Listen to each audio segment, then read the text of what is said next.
Le but là d'aujourd'hui, ça va être de présenter un peu alors le foot américain comme vous le connaissez bien évidemment, mais après savoir aussi les muscles qui peuvent être le plus important dans notre sport.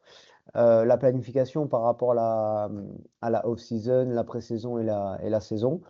J'ai fait une trentaine de diapos. Bien évidemment, ça ne révolutionne absolument rien. J'ai rien inventé dans tout ce que je vais pouvoir dire. Mais le but aussi, après cette présentation, c'est de discuter ensemble. En plus, ce qui est bien, c'est que vous n'êtes pas énorme. Donc, en fait, ce qui va être plutôt pas mal derrière, c'est de pouvoir discuter. Si vous avez des questions, si vous avez des choses précises à demander, je serai là pour y répondre. Étant donné que après, je pourrais vous donner peut-être les méthodes que moi je peux utiliser ou en tout cas la vision que je peux avoir. Ah, vas-y, Manu, tu peux passer. Donc, mets tout d'un coup, Manu, à chaque fois, comme ça, moi, tu ne seras pas embêté.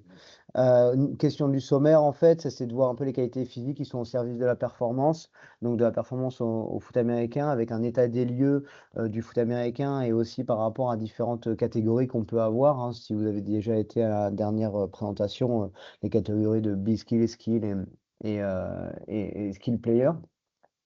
Voir les contractions musculaires qui sont au service de la perf. Donc, on sait que on a différentes contractions musculaires qui va produire plus ou moins de force, qui va permettre aussi d'avoir plus ou moins comment on pourrait dire, qui va engendrer plus ou moins de dommages musculaires, peut-être aussi de blessures. Et de planifier ça selon la saison qu'on peut avoir au sein de la division 1, division 2 ou division 3 au sein de la Fédé. Donc, concernant les qualités physiques qu'on va avoir, par rapport aux caractéristiques qu'on peut avoir au foot américain, on va avoir des actions qui vont être brèves. Donc, ces actions brèves, elles sont aussi selon la petite image en haut à droite avec le petit schéma de foot américain. Ça va être aussi selon le système de jeu que vous allez jouer. Il y a un système de jeu qui va prendre plus de temps, des systèmes de jeu qui vont prendre beaucoup moins de temps. Selon aussi la vitesse d'exécution de vos joueurs. Ça va jouer sur le temps d'action lors du match. Ces actions, elles vont être intenses dans le sens où on a des fortes accélérations, des très fortes décélérations, des changements de direction qui vont être réguliers, avec une récupération qui va être incomplète, puisqu'on est entre 25 et 30 secondes de récupération entre chaque jeu. Ça peut, avec les time-out ou alors les phases de pénalité, avoir un temps de récupération qui va être étendu. Mais en soi, on est entre 25 et 30 secondes. Et mine de rien, c'est un sport de collision. Enfin, mine de rien, on le sait tous, c'est un sport de collision, un sport de combat. Donc, en fait, c'est Wellman et collaborateurs en 2017 qui ont montré que au sein des postes de l'attaque, c'est les running backs qui prenaient le plus de chocs, les chocs les plus importants. Donc, on parle en G. Donc, des très hautes intensités en G qui prennent en fait dans la tronche par les différents contacts avec la vitesse d'exécution aussi. Et côté défense, en fait, on pourrait penser que c'est les linebackers par opposition, mais en fait, non, c'est les D-line qui prennent le plus de chocs à haute intensité, alors que par exemple, les receveurs et les DB sont ceux qui prennent des chocs les moins intenses. Ok, alors on pourrait peut-être penser l'inverse avec la vitesse de jeu et ce qu'on peut, les contacts qu'on peut voir qui restent quand même impressionnants à des hautes vitesses. Donc, ça nous amène aussi une certaine indication dans le sens où l'indication qu'on va avoir en premier, c'est que ces fortes collisions-là, ces forts contacts-là, va amener aussi une prévention de blessures et un renforcement qui va être différent sur les D-line par exemple et les running backs. Donc, par ces différentes comment dire, caractéristiques qu'on peut voir au foot américain, on va avoir la capacité à accélérer, à changer de direction, qui va prendre une ampleur importante dans la préparation physique. La capacité à répéter des efforts intenses, puisqu'on a vu qu'on avait des actions brèves avec des récupérations par contre qui étaient incomplètes, et ça s'enchaîne. Donc, en plus de ça, quand on parle d'accélération, décélération, il faut aussi prendre en compte les blocs, les plaquages qu'on prend. Ça amène aussi de l'énergie enfin, de la dépense énergétique en plus. Cette aussi capacité à encaisser des chocs intenses, comme j'ai pu juste avant vous en parler. Tu peux passer, Manu. Donc, dans cette capacité à accélérer, en fait, là, en bas, en bas, en fait, on avait à l'époque, ça jouait énormément de wishbone, des formations très compressées avec beaucoup de courses. On avait très peu d'espace, en fait, ça allait très peu dans l'espace. Donc, on avait des accélérations, beaucoup d'accélérations qui prenaient le dessus, en fait. Et si tu passes, Manu, à la prochaine. Yes, et en fait, plus on avance dans le temps, plus on a des formations, des spread offense, des formations écartées qui vont jouer. Et en fait, bah, ça nous amène beaucoup plus de vitesse. Donc, ça veut dire que nos joueurs, si on regarde les combines NFL d'il y a 30 ans et les combines NFL d'il y a maintenant, les joueurs vont beaucoup plus vite. Et ils vont beaucoup plus vite, pas seulement sur les catégories des skill players, mais aussi et surtout en fait sur les catégories des linemen avec des gabarits qui sont capables de bouger très très rapidement. Et ça, c'est vraiment des choses qui sont très intéressantes. Et en fait, quand on regarde au niveau des catégories, bah, ces catégories-là, elles vont pas avoir les mêmes phases d'accélération. Un lineman va avoir une phase d'accélération de 5 yards la plupart du temps, alors que des skill players peuvent aller chercher des très fortes accélérations vers 20 yards, 15-20 yards. Donc ça reste hyper important dans cette phase d'entraînement, puisque derrière, on va amener notre entraînement par rapport à leur poste et donc par rapport à leur spécificité donc dans ces phases d'accélération, dans ces distances d'accélération. Donc maintenant, comment on peut améliorer ces phases d'accélération? Alors, ça, c'est Kyle et les collaborateurs qui ont montré ça. C'est que en fait, tout simplement, tous les sprints résistés, tous les sprints en côte amènent en fait un développement de la force beaucoup plus important et donc une phase d'accélération plus intense. Là, le schéma qui se trouve en haut à gauche, c'est Kyle et les collaborateurs qui ont fait sur des sprints lestés, plus ou moins lestés en fait, et qui ont regardé sur un profil de force-vitesse comment ça réagit. Pas besoin d'être un expert là-dedans pour en fait juste voir que la phase d'accélération, en tout cas la demande en F0, donc la force maximale qu'on devrait être capable de produire, en fait, elle est fortement augmentée lorsqu'on charge très fortement notre chariot. Par exemple, si je prends la photo, l'image en bas à droite, sur des sled pushing, et ben en fait, c'est d'avoir par exemple 1,5 fois son poids de corps sur le chariot et d'avoir du coup cette phase de poussée. Donc après, ils ont augmenté plus ou moins le volume. Donc avec, par exemple, je crois que ça commence à 6 répétitions, puis ils augmentent petit à petit jusqu'à partir, je crois, jusqu'à 2,6, enfin 2 fois 2 séries de 6 répétitions.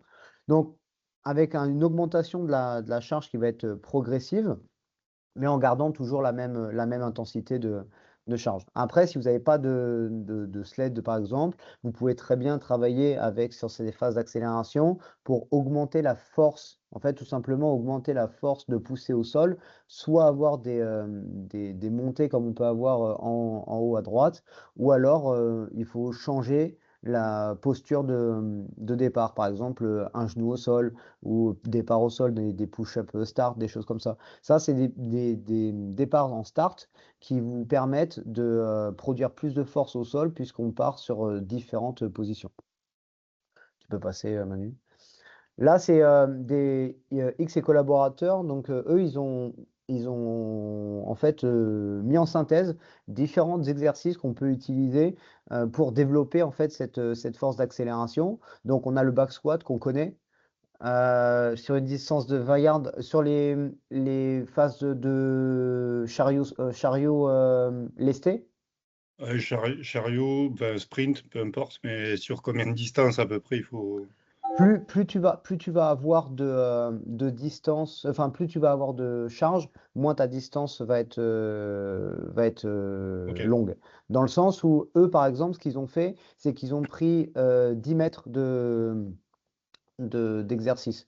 À l'époque, nous, quand on avait fait l'étude là sur les chariots au sein du pôle, on avait fait pour 1,5 fois le poids de corps des joueurs, on mettait 10 yards. Donc ils avaient Ok. 2 mètres 2,50 m de lancer, puis après ils avaient leur 10 yards, parce qu'on utilisait nous les cellules pour savoir s'ils étaient dans leur temps. Ok.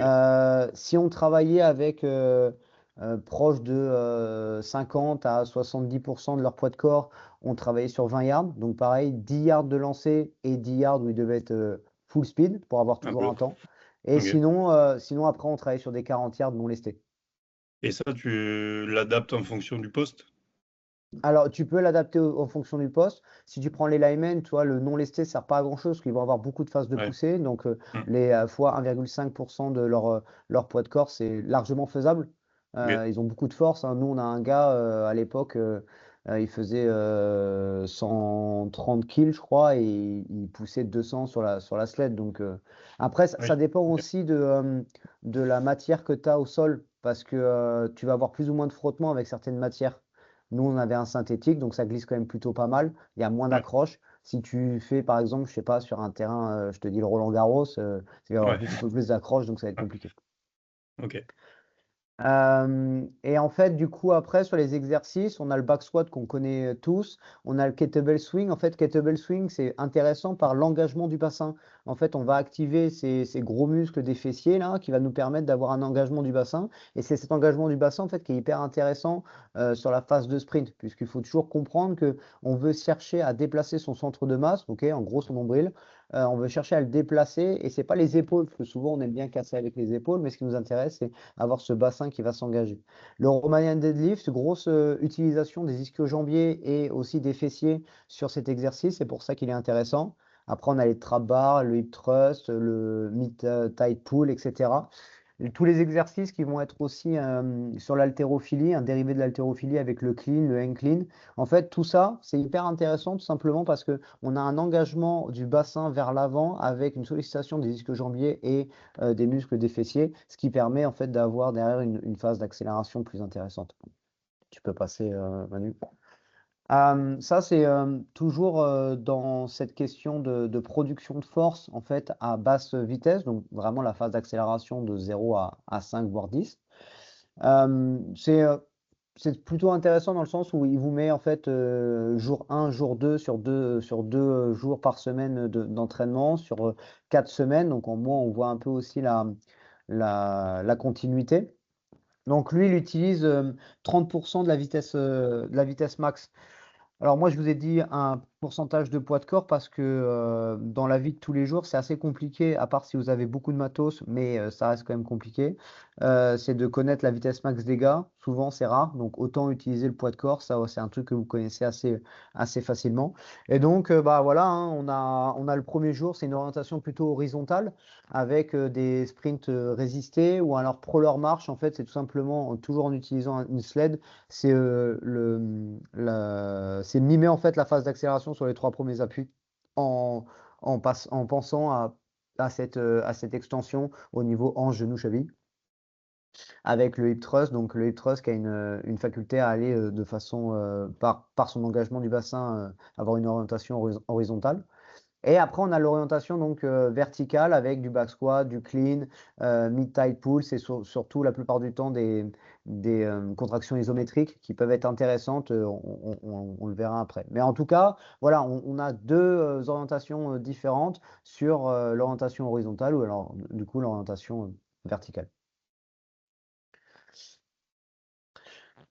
Tu peux envoyer les vidéos, je crois que tu as juste à cliquer, la base, ça devrait passer.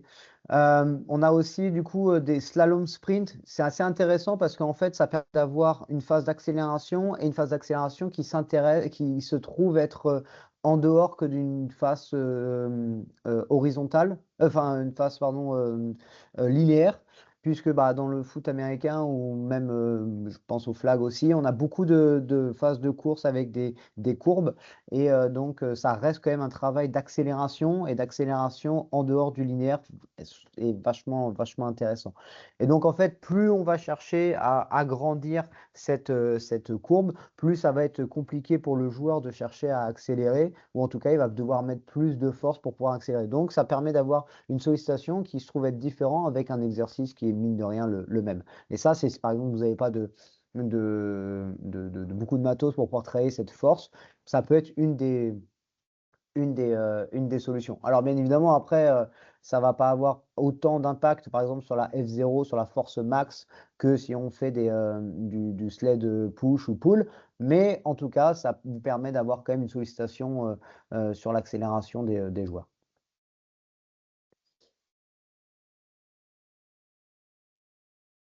Après, on a la capacité aussi à produire de la force à haute vitesse, ok? Simplement la vitesse max. En fait, on arrive à développer enfin, à avoir une haute vitesse max si je suis capable d'avoir à produire de la force à des hautes vitesses. C'est pour ça que ça me permet d'avoir une haute vitesse max, enfin une vitesse maximale importante. Tu peux me mettre juste cliquer encore, tu vas avoir un. Ouais, ok, ça c'est le truc j'avais déjà montré, le schéma, hein, c'est avec Shumbolt. Donc Shumbolt, lui, il atteint la vitesse max à 70 mètres. Bien évidemment, nous, ça nous intéresse absolument pas d'atteindre une vitesse max à 70 mètres parce que le gars est déjà plaqué ou l'action est déjà finie, la plupart du temps. Et puis de toute façon, on n'a pas les QB qui sont capables de lancer à 70 mètres la plupart du temps. Donc, en fait, là, la capacité à produire de la force à haute vitesse, ça va être surtout par rapport à certaines catégories, la catégorie des skills, ou alors des big skills, si je mets les running backs dans la catégorie des big skills.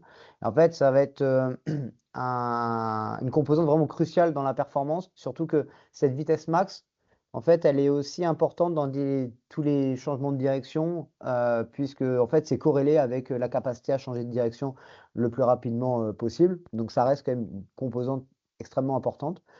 Et en fait, au combine, ils ont montré que la vitesse max, on avait entre 93 et 96% de leur vitesse max, les joueurs, qui l'avaient atteinte à partir de 20 yards. Donc ça, c'est hyper intéressant parce que si j'ai une vitesse max qui est très élevée, si je vous dis par exemple 10 mètres secondes, et ben, ça veut dire que j'arrive à atteindre 9 mètres secondes, un peu plus de 9 mètres secondes à 20 yards, ce qui est une très forte accélération. Et donc derrière, ça fait largement la différence avec par exemple un DB qui a du mal à faire son backpedal, et bah, on peut le cramer sur une fade, ou sur un post ou sur tout autre tracé. Ou alors, même pour le running back, être capable de accélérer très très fort sur un toss, sur des courses à l'extérieur, un stretch outside, des choses comme ça permet d'avoir du coup derrière des très très fortes accélérations et donc de créer cette différence. Pour pouvoir travailler cette qualité-là, on va avoir donc des sprints en fait assistés. Alors les sprints assistés, moi je préfère vous le dire, c'est assez compliqué à faire tout simplement parce que bah, le matos qui est utilisé sur la feuille sur l'image à gauche, bah, il coûte entre 15 et 20 000 euros. Je pense qu'on a autre chose à mettre que là-dedans, parce que vous êtes un club très très riche. Mais donc c'est assez compliqué. C'est pour ça que derrière, j'ai deux autres exercices. Tu peux recliquer Manu, il y a encore un exercice derrière qui s'appelle le flying et le bull sprint. En fait, le flying sprint, c'est tout simplement, j'ai 30 yards de bull sprint. Donc, je construis en fait mon sprint, une phase d'accélération pour être vraiment à fond sur les 10 derniers yards qui nous importent. Donc là, par exemple, sur 40 yards, bah, ça va être de faire 30 yards de sprint, de bull sprint, puis derrière avoir 10 yards à fond. Ce qui est bien là-dessus, c'est que ça nous permet d'avoir une quantification aussi comment dire, de la distance qui est effectuée par vos joueurs à haute vitesse. Et donc d'avoir une précision plus importante que vous dire, par exemple, si je vous dis vous faites 6 fois 40 yards, donc se dire qu'on fait 240 mètres à vitesse max, c'est faux, puisqu'en fait à la fin vous avez que 60 mètres, 60 yards à vitesse max, étant donné qu'on prend vraiment les 10 derniers yards comme étant full speed. Et le bull sprint, en fait, on commence par un drop-in start. Donc, en fait, on enlève vraiment cette phase d'accélération. On monte en intensité petit à petit pour être, en fait, derrière à full speed sur 10 yards. Alors, ce qui est intéressant avec le bull sprint, c'est qu'on peut chercher à être sur des plus grandes distances, 50, 60 yards, puisqu'on n'est pas en vitesse max, mais on construit son sprint pour être derrière sur une vitesse maximale. Alors que sur le flying sprint, on a une phase d'accélération qui est beaucoup plus marquée que sur le bull sprint. Donc, c'est deux exercices que moi j'utilise énormément, que ça soit pour le foot américain ou que ça soit pour le flag, par exemple. Ce sont des phases d'accélération. Et puis, mine de rien, en fait, on va avoir juste après des exercices qu'on peut utiliser aussi pour la haute vitesse, mais il n'y a rien de mieux que courir. En fait, vous allez jamais solliciter autant vos muscles à haute vitesse pour chercher à produire autant de force à haute vitesse qu'en faisant du sprint. Ça n'existera pas en salle de musculation. Donc, pour travailler ça quand même en salle de muscu, on va avoir tout ce qui va être au poids de corps, donc des contre-movement jump, des jumps assistés avec une bande, hein. Vous avez peut-être vu ça c'est plutôt à la mode en ce moment parce que ça a été développé un peu montré en France en tout cas par Morin et collaborateurs, et qui s'intéresse vraiment à ça. Après, on va avoir donc tout ce qui va être squat horizontal, vertical, qui va être assisté, le sprint assisté. Après, on va avoir tout ce qui va être reactive jump. C'est tout simplement de la pliométrie. On cherche à avoir un contact au sol qui se trouve être très très court, oui. Il faut qu'il soit en dessous de 25 millisecondes. Donc, c'est vraiment quelque chose de très rapide. Si je suis au-dessus, c'est plus de la vitesse. Ok, si je suis au-dessus, on va chercher à avoir en fait des bondissements, avoir une production de puissance max. Ça peut être aussi intéressant, mais du coup, on travaille plus exactement la même composante. Et après, on peut avoir des jump shrug, par exemple, avec le poids de corps à une barre de 20 kg et juste chercher à décoller en partant peut-être d'une position comme le incline, par exemple. Donc, tout ça, ça peut être fait à deux jambes, à une jambe, sur les bondissements ou en tout cas la pliométrie, avec des drop jumps où en fait on va chercher à réagir très rapidement au sol et pour avoir une augmentation en fait de ce qu'on appelle cette RFD, c'est la force réactive qui va être une composante très importante et intéressante dans l'accélération, la vitesse max, mais aussi et surtout les changements de direction. Donc là, on a comme pour la phase d'accélération, on va avoir ici sur les phases de vitesse, de haute vitesse, donc différents exercices. Donc là, ils ont fait toujours avec étape 1, enfin jour 1, jour 2, donc plutôt orienté horizontal ou plutôt orienté vertical. Donc on va avoir, alors là, eux, ils ont marqué assisté de sprinting, donc nous, on peut très bien faire du bull sprint ou alors du flying sprint. Derrière, avoir maximal sprinting. Donc ça, eux, ils ont utilisé à ce moment-là du flying sprint et des bondissements horizontaux. Ok, donc ça va être tout ce qui va être les cloches, les foulées bondissantes. On peut encore avoir du broad jump. Donc après, encore une fois, attention parce que les bondissements, enfin, les bondissements horizontaux, si votre joueur il n'a pas l'habitude de faire de la pliométrie, ça peut être quelque chose de très impactant, que ça soit au niveau musculaire, mais aussi et surtout au niveau tendineux. Donc attention d'avoir quand même une technique qui vous permet de réaliser ces mouvements-là. Et puis après, vertical, horizontal, c'est hurdle hop, c'est tout simplement des haies qu'on met à une certaine hauteur, donc selon la capacité du joueur à franchir cette haie. Et puis on a en fait cette répétition qui permet d'avoir en fait cet effet bondissement, cet effet plio avec un contact au sol qui essaye d'être le plus rapide possible. Donc au niveau des efforts répétés, en fait, on peut voir que dans un match, on va avoir entre 50 et 80 jeux par escouade, donc escouade d'attaque et escouade de défense. On va avoir 10 à 12 séries par match, avec 4 à 8 jeux par série, donc par drive, euh, avec un temps qui va se trouver entre 3 secondes et 6 secondes par jeu, et un temps de récupération entre 20 à 35 secondes. Ça, tout dépend aussi de la situation du match.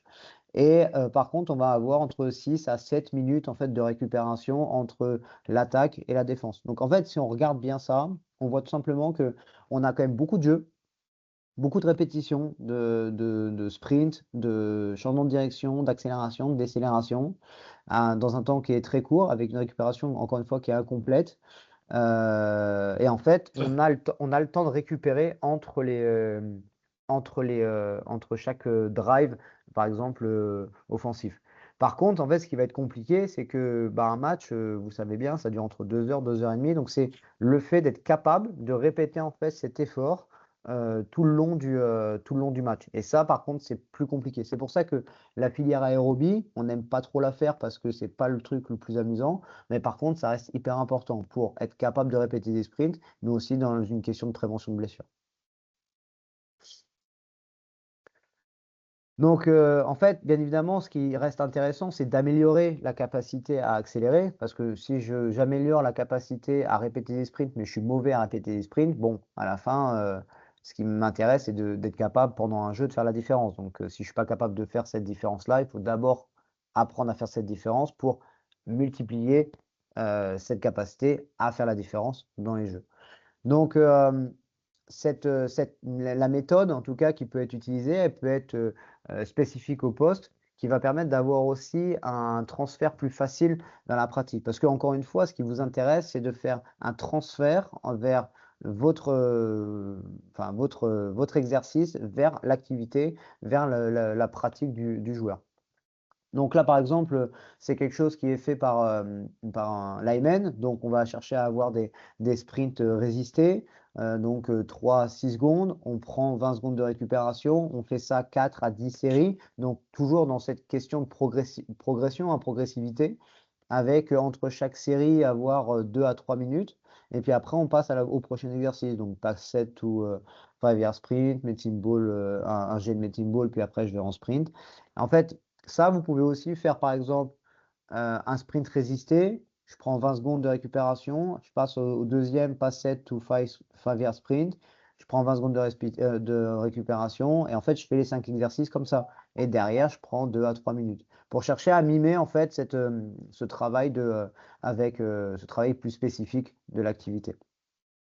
Sur la slide qui est juste après, vous avez la même chose, mais sur, par exemple, pour les DB, où je vais avoir donc des starts qui vont être différents, avoir des starts qui vont être dos au jeu, puis je me tourne, des backpedal, puis après je sprint, des crossovers, puis après je sprint, etc. Et toujours dans cette question de spécificité par rapport au poste, avec toujours 3 à 6 secondes de travail, 20 secondes de récupération, entre 20 et 40 secondes de récupération, 2 à 3 minutes, des nombres de répétitions. Et en fait, après, il faut faire attention au temps de votre drill, tout simplement parce que plus je vais chercher à avoir un drill qui va être haut en temps, plus la consommation en énergie va être importante, plus il y a moyen que je switch vers plutôt l'anaérobie lactique. Et donc là, à ce moment-là, le temps de récupération, il n'est pas le même. Ou alors, votre activité, elle est aussi différente. En tout cas, l'objectif de votre séance est aussi différent. Donc, il faut faire attention à vouloir. On veut continuer à être capable de produire de la force, ou en tout cas produire une performance sur les différentes séries, et faire attention à ne pas être en surcharge, en surfatigue dans votre série. Et donc, dans ces cas-là, après, le bonus, en tout cas le gain va être quand même plus minime. Donc, en fait, on va avoir 75 jeux. Ces 75 jeux, on va avoir 4 secondes à peu près, on va dire, de jeu vraiment pendant l'action. Et en fait, à la fin d'un match, le mec, il a couru que 5 minutes. Donc, sur 2h30, le mec a fait 5 minutes et le reste du temps, il est en récupération. Donc, ça fait quand même beaucoup, beaucoup, beaucoup de temps de récupération, mais aussi beaucoup de temps d'attente. Et 2 heures, 2h30, on a le temps de se fatiguer. Donc, en fait, le but, c'est d'être très performant sur le premier quart, mais d'être aussi très performant sur le quatrième quart, qui peut des fois faire la différence sur les matchs très compliqués. Donc, en fait, le développement de la capacité aérobie, elle va servir, c'est pas ça, hein, va servir bien évidemment à récupérer le plus rapidement possible, permettant de répéter en fait des mouvements explosifs demandés par l'activité. Et ce travail aérobie peut être général, loin de la compète, et plus je vais chercher à être vers la compétition, vers la phase de saison, plus elle va être spécifique. Donc les méthodes qu'on peut avoir dans cette phase de capacité à répéter des sprints ou à répéter en tout cas des efforts intenses, on va avoir le linear tempo run. En fait, c'est tout simplement faire 8 fois, 10 fois, 12 fois, 2 séries de 6, 2 séries de 7, de 100 mètres, 100 yards. Bien évidemment, selon le poste, les skill players, eux, on veut chercher à leur mettre du volume dans les dents parce qu'en fait, pendant les matchs, c'est eux qui vont courir le plus et avoir le plus de sprint et d'accélération et décélération. Si je pars sur les big skill players, je peux très bien faire par exemple des 80 yards au lieu de faire des 100 et pour les linemen, faire que des 50 yards par exemple. Sur les linemen qui sont en tout cas capables de bouger. Moi, ce que je ferais à votre place, c'est que le linear tempo run, je ne le fais pas pour les linemen et je partirais plutôt sur des medicine ball tempo où en fait, c'est tout simplement un travail avec le medicine ball avec des temps de récupération, des temps d'activité, par exemple de 5 secondes, ça envoie, et puis après, derrière, je vais chercher à avoir 45 secondes de récupération, et puis j'enchaîne. Ça permet d'avoir quand même moins de traumatisme sur les membres inférieurs et d'avoir quand même une sollicitation du corps entier qu'on peut récupérer, qu'on peut retrouver en tout cas sur le linéaire temporal. Après, on va avoir tout le travail de jet de medicine ball qui peut être très intéressant avec un nombre de séries, avec un circuit en fait de medicine ball. Et en fait, ce qui est bien avec les medicine balls, c'est que d'une, ça coûte pas cher, c'est facile à avoir, et en plus de ça, ça sollicite tout le corps avec des positions différentes, que ça soit en split, que ça soit les stances split, les stances pieds parallèles, les stances avec du coup l'engagement des hanches et une rotation. En fait, tous ces exercices-là peuvent être hyper intéressants dans cette capacité à répéter des mouvements intenses sans avoir obligatoirement des trop grosses contraintes sur les membres inférieurs pouvant derrière amener des blessures. Ouais, après, derrière, on va avoir des circuits d'entraînement permettant derrière d'avoir de renforcement sur tout ce qui va être les circuits abdominaux, les circuits d'épaule, de fessiers, etc. Donc des choses avec comment dire, peu d'intensité, mais pas mal de volume. Donc là, en fait, sur la slide que vous voyez là, c'est un des, un des exemples qu'on peut avoir sur 4 semaines. Alors, bien évidemment, on peut aller bien plus loin, mais sur 4 semaines, là, avec le linéaire tempo, où je vais chercher à avoir 8 fois 100 yards au début, puis après, je pars sur 10, après, je pars 2 fois 6, et après, je pars sur 2 fois 7.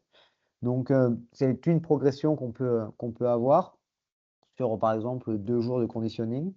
Et derrière, partir sur des medicine ball, des jeux de medicine ball avec quelques variations, en fait, 3 à 4 variations pour entre 25 et 50 reps sur chaque variation. Et en fait, tout simplement, derrière, ça vous permet d'avoir 3 à 4 variations. Donc, c'est-à-dire que vos athlètes, ils ne se font pas non plus chier à faire toujours la même chose. C'est ça aussi qui est intéressant, c'est de chercher à varier. Bah, on veut toujours du volume, donc c'est-à-dire qu'on cherche toujours à avoir ce linéaire tempo run et derrière avoir un circuit mettant surtout en lumière les muscles qui vont être importants comme les épaules, les lombaires, les fessiers, les ischios, les adducteurs qu'on va surutiliser pendant la saison. Alors, vas-y, tu peux envoyer les vidéos directement. On va voir les contractions musculaires. Les contractions musculaires, elles sont simples, hein, c'est les concentriques, excentriques, isométriques. Là, on a des phases concentriques, on cherche à avoir cette phase de poussée. Les phases excentriques, on va avoir vraiment cette phase où je descends, je stabilise. Et la phase isométrique, c'est la phase où vous voyez que je stoppe au niveau de développé couché pour pouvoir pousser. Et en fait, ces exercices, ces contractions-là vont amener en fait des contraintes différentes et pareil, des adaptations qui vont être bien différentes. Tu peux passer à la prochaine, Manu. Donc, on a la phase excentrique, c'est tout simplement cet étirement musculaire. Donc, en fait, il y a le tempo lent en excentrique. Donc, ça veut dire tempo, c'est par exemple 4 secondes, 5 secondes d'excentrique. Donc, sur la phase du biceps, là, ça va être la phase de descente où j'ai mon muscle, mon biceps qui va s'étirer. Donc là, ça va permettre en fait ce tempo-là de coordonner en fait les mouvements pour effectuer de façon harmonieuse derrière d'autres exercices comme le squat, le développé couché. La contraction excentrique, elle va permettre en même temps d'augmenter la force maximale. C'est l'une des meilleures contractions musculaires permettant d'avoir une hypertrophie, mais aussi un développement de la force max. Et par une meilleure activation en fait, du système nerveux et une augmentation des tailles de fibres de type 2, qui sont les fibres qui sont recrutées lors des exercices les plus explosifs qu'on peut avoir. On a deux méthodes qui vont être les plus importantes. Le tempo excentrique, donc c'est ce que je disais là, c'est 5 secondes. Ça descend sur un single leg squat, sur un squat, sur un développé couché, un développé militaire, ces choses-là, donc sur 4 secondes. Et après, on a le supra-maximal excentrique, où là, en fait, on charge comment dire, des barres qu'on n'est pas capable de pousser. Okay, entre 100 à 130% de la NRM. Et en fait, on contrôle, par exemple, si je prends le single squat, mon max c'est 100 kg au single squat, je mets 110 et j'ai simplement et seulement la phase excentrique que je contrôle. Donc, c'est quelque chose qui est très engageant au niveau système nerveux, mais aussi au niveau musculaire. Donc, ça, c'est des exercices, enfin des méthodes plutôt d'entraînement à réaliser avec des personnes qui sont expertes. Avec des novices, vous allez les péter et en plus de ça, du coup, les péter gravement au-delà du fait d'avoir une détérioration pardon, du mouvement. Vous allez aussi avoir du coup des faiblesses musculaires derrière, enfin des blessures musculaires. Donc, quelque chose de très intéressant parce qu'on a un fort recrutement au niveau du système nerveux et des fibres musculaires, avec du coup une augmentation de la force max qui est vraiment importante. Par contre, c'est très très sollicitant, donc absolument pas à faire par exemple en période de saison. Après, on va avoir les contractions isométriques et concentriques. Isométriques, c'est hyper intéressant. Alors, j'ai mis des O-line, D-line qui se mettent un peu sur la tronche, tout simplement parce qu'en fait, dès le départ, les O-line et les D-line sont dans une position isométrique en fait. Ils sont sur une contraction où les mecs ne bougent plus et ils doivent exploser sur ces positions-là. Donc en fait, le travail à faire, qui peut être très intéressant, par exemple en période de saison, va être de faire un travail sur des angles bien spécifiques, par exemple les angles qu'on peut voir là sur le centre qui va snapper, sur de la musculation par exemple avec ce qu'on appelle le mid-tight pull, fait chercher à tirer sur des méthodes d'entraînement comme le ISO overcoming, où on cherche à tirer, tirer, tirer une barre qui ne bouge absolument pas, où on n'est pas capable de la décoller, sur des angulations comme celles qu'on peut voir là. Ou alors, en intersaison, en off-season ou en pré-saison, selon le travail que vous faites, c'est de travailler sur des angles qui vont être à des angles, ce qu'on dit faibles, sur des contractions en fait, enfin des amplitudes de mouvement que le corps n'a pas l'habitude d'aller chercher, où il faut chercher à travailler sur des, comment dire, sur de la force, en fait. Si je prends par exemple le squat, les angles les plus faibles au squat se trouvent après le 90 degrés. Donc en fait, c'est de travailler en isométrie sur l'angle en dessous de 90 degrés. Et donc en fait, ça va permettre de recruter plus de fibres musculaires, plus d'unités motrices sur ces angles bien spécifiques-là, et donc d'être capable de produire de la force sur ces angles-là, ce que de base, on n'est pas capable de faire. Et ensuite, on a la contraction concentrique. Bah, c'est la forme, la contraction de la plus connue, hein. Bien évidemment, à chaque fois, en développé couché, on ne dit jamais, ouais, tu es capable de retenir combien, on dit tu es capable de pousser combien. Mais par contre, en fait, c'est la contraction où on produit le moins de force. Et en plus de ça, ça montre qu'une petite partie de la force qu'un joueur peut développer.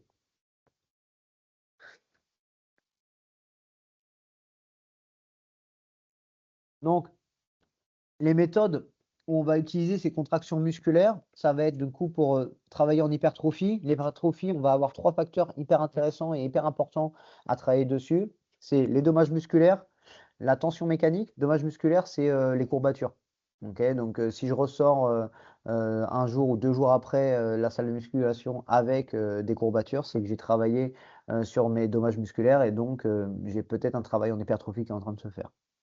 La tension mécanique, c'est le poids que vous mettez, l'intensité que vous mettez sur la barre. Donc, si je mets 40%, il y a moins de tension mécanique que si je mets 80%, par exemple. Et le stress métabolique, c'est tout simplement, comment on pourrait dire, par exemple, quand on va jusqu'à l'échec, on a un stress métabolique jusqu'à l'échec qui se trouve être le plus haut, en fait. Alors que si je fais, par exemple, juste 2 reps, j'ai un stress métabolique qui est très très bas. Ok, donc en fait, c'est le fait d'aller chercher de nombreuses répétitions avec une intensité qui est élevée et du coup un dommage musculaire important. Donc ce dommage musculaire important, il vient surtout de cette phase excentrique. C'est là où je pète le plus de fibres, donc c'est là où je fais le plus d'hypertrophie. Ensuite, on va avoir la force maximale. La force maximale, comme j'ai pu le dire, c'est un recrutement des unités motrices. Donc ça veut dire que si je travaille en isométrie à des angles bien définis, eh ben, je vais recruter des unités motrices me permettant de produire de la force sur ces angles-là. Donc ça, c'est hyper intéressant. Mais par contre, c'est hyper intéressant sur un angle et pas sur la totalité du mouvement. C'est pour ça que le travail en excentrique avec le supra-maximal excentrique, il est hyper intéressant. Par contre, on va avoir des dommages musculaires qui peuvent être très importants. Donc derrière, si j'entraîne aussi les joueurs au foot américain ou sur un terrain, bah, faut faire attention à la période de récupération. Et après, on peut utiliser bien évidemment les phases de poussée comme le squat ou de tirage comme le RDL ou encore le soulevé de terre avec donc en force max des très hautes intensités, mais par contre avec un volume qui reste bien plus bas et des récupérations qui sont assez importantes. Il y a une des méthodes qui est assez intéressante, c'est le cluster set. C'est tout simplement le fait de prendre des répétitions. Par exemple, je prends 3 répétitions ou 2 répétitions si on travaille sur la force max. 2 répétitions à 90%. Je fais 2 reps ou alors je fais une rep. On va prendre une rep. Je fais une rep à 90%. Je prends 20 secondes de récupération. Je fais une rep, je prends 20 secondes, je fais une rep, je prends un. Et en fait, je fais 5 répétitions comme ça. Ça me permet d'avoir 5 reps à 90%. Là, je prends 3 minutes de récup. Et en fait, ça me permet d'avoir plus de reps à des intensités plus importantes. Ce cluster set peut aussi être fait sur des phases d'hypertrophie aussi. Et après, on a la puissance maximale. Bah, la puissance max, c'est tout simplement le fait d'être capable de développer de la force max, mais à des temps qui sont très très réduits. Donc ce qu'on appelle le RFD, la force réactive, le développement de la force réactive, permet d'avoir du coup ce développement de la puissance max. La puissance max, la puissance, de toute façon, c'est de la force et de la vitesse. Je fais un gros travail de force avant la puissance. Derrière, je fais la puissance max et après, je fais un gros travail de vitesse max. Tu peux passer, Manu, c'est bien. Après, on a du coup dans la planification, dans une saison, on va avoir du coup la off-season, la pré-saison et la saison. Et donc ce travail-là enfin, tout ce qu'on vient de voir sur les différentes méthodes, chaque méthode va s'imbriquer plus ou moins bien dans une des parties de votre année. Tu peux passer à la suivante, Manu.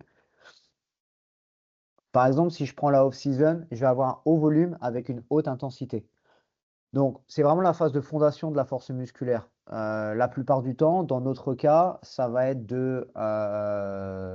alors août, si jamais vous reprenez en août, mais sinon ça peut être septembre, de septembre jusqu'à novembre. On va avoir 3 mois avec une off-season où on va chercher vraiment à fonder la force musculaire de vos joueurs. Donc, pour ça, on peut travailler donc sur du tempo excentrique, apprendre le mouvement aux joueurs et surtout leur apprendre à être capable de résister à un certain effort. Donc c'est pour ça que le développement de l'endurance musculaire, la base aérobie, va se trouver à ce moment-là. Donc les méthodologies d'entraînement, ça va être l'endurance musculaire avec le tempo excentrique, l'isométrie à longue durée, être capable de tenir 30 secondes, 1 minute à une position bien définie. Si je prends les linemen, bah, je prends du single squat, je prends l'angulation qu'ils ont sur leur phase de départ en match, et puis vas-y, tu dois attendre. Alors, c'est pas le plus amusant, mais par contre, c'est des phases qui vont leur permettre et les obliger à rester dans une position, dans leur position, sur des longues durées, et ça va permettre d'avoir une base d'entraînement derrière pour chercher à avoir la force max ou la puissance max sur les prochaines parties de votre saison. Après, on a l'hypertrophie musculaire, donc le tempo excentrique, le cluster set, comme je vous disais, les biceps, triceps, supersets. Donc biceps, c'est tout simplement l'enchaînement de 2 exercices sur le même groupe musculaire. Si je vous prends le développé couché, derrière, je fais un exercice de triceps, par exemple. Triceps, c'est 3 exercices enchaînés sur le même groupe musculaire. Et superset, pour gagner du temps, c'est agoniste-antagoniste. Donc, je fais un développé couché, derrière, je fais un travail de tirage. Et on peut avoir une initiation à la force musculaire, donc par l'hypertrophie, avec toujours un travail en cluster set. Au pôle, on avait fait un travail de cluster set à 75%, donc on se rapproche des 85% demandés dans la littérature. Et en fait, on faisait 15 reps en tout, mais on avait une intra-récupération toutes les 5 reps. Donc, c'est-à-dire qu'il faisait 5 reps, 30 secondes de récup, 5 reps, 30 secondes de récup, 5 reps. Là, à ce moment-là, il prenait 2 minutes et ça, on le faisait 3 fois. Donc, ça permettait d'avoir en tout 45 répétitions à 75% de leur 1RM et d'avoir donc un travail en hypertrophie, mais aussi en se rapprochant de plus en plus de la force max. Et donc, ça permettait d'avoir la slide suivante sur la pré-saison, de mettre le développement en fait, de la force maximale avec un maintien d'hypertrophie musculaire. L'hypertrophie musculaire qui va être quand même importante dans les phases de contact. C'est pour ça qu'on en fait la plupart du temps. Mais aussi pour plus je vais avoir de masse musculaire à développer, plus je vais avoir de la capacité à produire de la force maximale. Donc, développement de la force maximale isométrique, donc overcoming, ou alors maximale excentrique, supramaximale, ou en tout cas au-dessus de 80%. On a un auteur qui s'appelle Calvin Dietz qui a fait le triphasic training là, qui utilise par exemple des phases excentriques au-delà de 80% sur des tempos, en fait, un tempo excentrique à charge élevée. Ou encore développement de la force maximale concentrique, donc au-delà de 85%. On peut aussi utiliser ce qu'on appelle la potentiation, donc ce qu'on appelle le contraste. En fait, tout simplement faire un exercice très lourd et derrière faire un exercice très léger. Ça permet aussi d'augmenter la force maximale et la puissance maximale. Mais toujours avoir aussi cet intérêt pour le maintien de la puissance aérobie avec une répétition de sprint court, avec ou sans changement de direction. Les changements de direction peuvent être intéressants. Par exemple, un changement de direction à 180 degrés va amener quand même beaucoup de force, excentrique, isométrique et concentrique. Donc, on reste toujours quand même dans ce modèle-là de développement de la force max. Et on va avoir l'approche donc de la puissance maximale par le développement de la force max. Donc, pliométrie haute, par exemple.